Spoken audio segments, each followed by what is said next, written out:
Various impacts of extreme heat are possible. Dangers to one's health included a rise in energy usage and challenges with logistics and transportation. Communities and organizations may look into alternative delivery strategies as a way to mitigate these effects. It's crucial to remember that depending on where you live, different things may be done to mitigate the effects of the strong summer heat. Industrial activity and high heat index. Extreme heat can cause heat-related illnesses including exhaustion and heat stroke, especially in vulnerable populations like the elderly, children, and persons with pre-existing medical conditions. Heat waves can affect ecosystems, exacerbate drought conditions, deteriorate the quality of the air, and increase the risk of wildfires. These consequences may have long-term negative repercussions on the environment and biodiversity. Brownouts or blackouts can occur as a result of overloaded power grids caused by rising electricity usage brought on by air conditioning. Additionally, heat-related material expansion and contraction can harm infrastructure, endangering transit and public safety. Alternative delivery methods must be used to decrease the effects of a high summer heat index on human health, the environment, and the efficient operation of essential infrastructure during extreme heat events.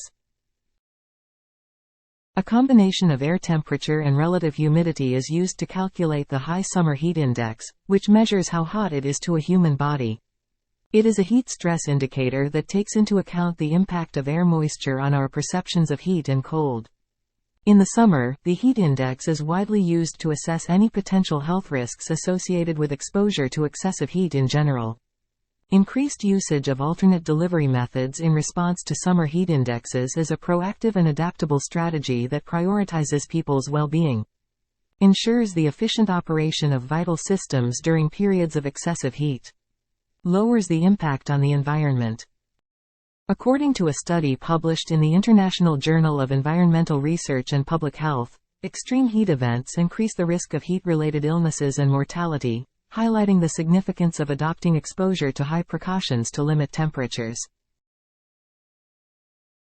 According to a report by the United Nations Framework Convention on Climate Change, UNFCCC, alternative delivery methods can help to reduce greenhouse gas emissions by simplifying transportation routes, using less fuel, and easing traffic congestion. According to a report by the International Energy Agency, IEA, alternative distribution techniques may help reduce energy consumption and peak electricity demand during hot weather, which would ultimately result in cost savings for both businesses and consumers. Being physically present at school is crucial for students to pay attention and participate in class discussions, as well as for teachers to focus on their students. Since the heat index is high, both educators and students will struggle to perform properly and may even develop health issues. In order to enable students to continue their education despite their existing circumstances, I advocate the adoption of alternative delivery modalities. The school administration must intensify the implementation of alternate delivery methods in order to combat the effects of the high summer heat index and prevent some health risk factors that can arise from the high heat index. The government is urged to take proactive steps to address the pressing issue of high summer heat index and its negative effects on the populace, including implementing blended learning in the interim, changing the class schedules and dismissing students as early as possible, and collaborating with some organizations to add more electric fans to each classroom.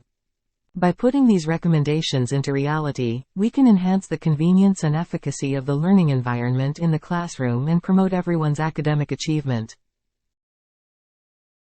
One potential option is to upgrade the ventilation systems in classrooms, perhaps by installing better fans or air conditioners to properly cool the area.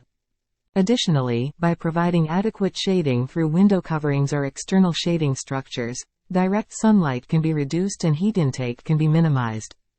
By arranging classes for cooler times of the day or employing alternative delivery methods, such as online learning platforms, during periods of extreme heat, the impacts of high heat indices on students and teachers can also be mitigated.